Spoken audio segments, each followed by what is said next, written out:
Chef Talk with Kyle Cherek is brought to you by the following presenting sponsors.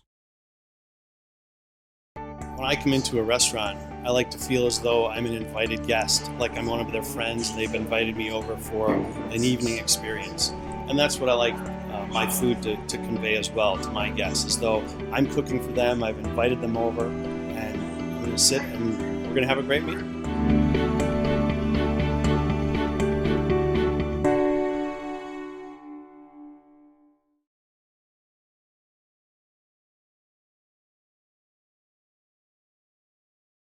For this Chef Talk with Kyle Cherek, I catch up with Chef Micah Kaufman, the chef de cuisine of the Cafe Calatrava at the Milwaukee Art Museum. And you're the chef de cuisine of our most famous building in the city and one of the top 10 in the world as far as good looks. Yeah. And what makes it fun for a chef is that you can't outdo the building. Yeah. You can get as simple or as ostentatious as you want. You've got this beautiful, huge white canvas to do whatever you want on. Right. And at the same time, while that's fun and it gives you a lot of versatility, it's absolutely terrifying. We have to reinvent ourselves over and over again. Yeah. Every exhibition. Exactly. So, and every time you do that, you get this, ball inside you that's like, are they going to like it? Are they going to like it? Is it going to work? The whole thing, and it's absolutely terrifying. But at the end of the day, that's what all these artists have done. I mean, they put themselves out there too. Point. So who am I to wean back and say that my craft doesn't belong here, or I can't contribute to this, or I can't handle the fear. It's a great point. Overcoming that fear is a really important part of making that step from cook to chef. So Brady, the chief curator actually engages you. Absolutely, yeah, definitely. On the cuisine. Yeah. I don't think that was the case with previous chefs here. I don't know if it was either, and it's something that I really took on, and I wanted to make sure. I'll bet you $100 it wasn't. Yeah, I mean, I knew I couldn't. Well, I mean, when you're given a task like that, it's like, okay, design a menu around an exhibition, but I haven't really seen the full exhibition. I don't know that much about this. Like, my background's in cooking, not art. Yeah. So we hit the books and we started just doing research, and that's one of the really fun and engaging things about being here, is the research aspect. We get to listen to the curators. I get to read the books.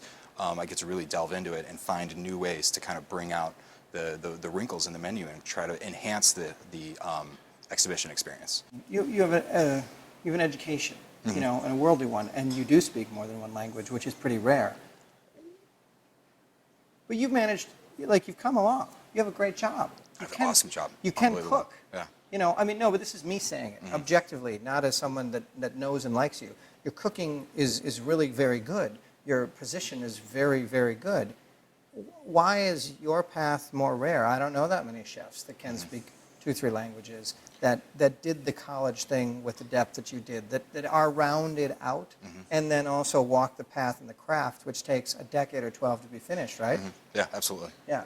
I guess to be a chef and to do this job, you can't be satisfied ever, and you got to wake up hungry for more knowledge than you had before, and as growing up, I felt so limited.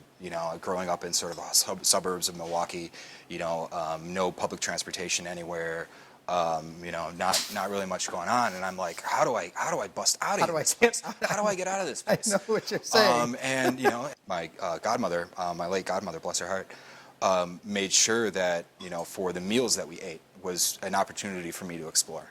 So we explored Chinese food, and we explored Russian food, and we explored German food, and that was what got me excited, and I could feel like I was visiting Japan, or I could feel like I was visiting these places and I was learning about these places through the cuisine and You're through a napkin the food. Tourist. Oh, absolutely. Yeah.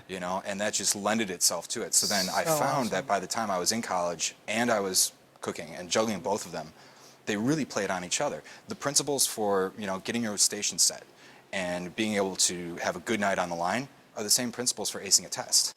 Proper preparation prevents poor performance. That's it.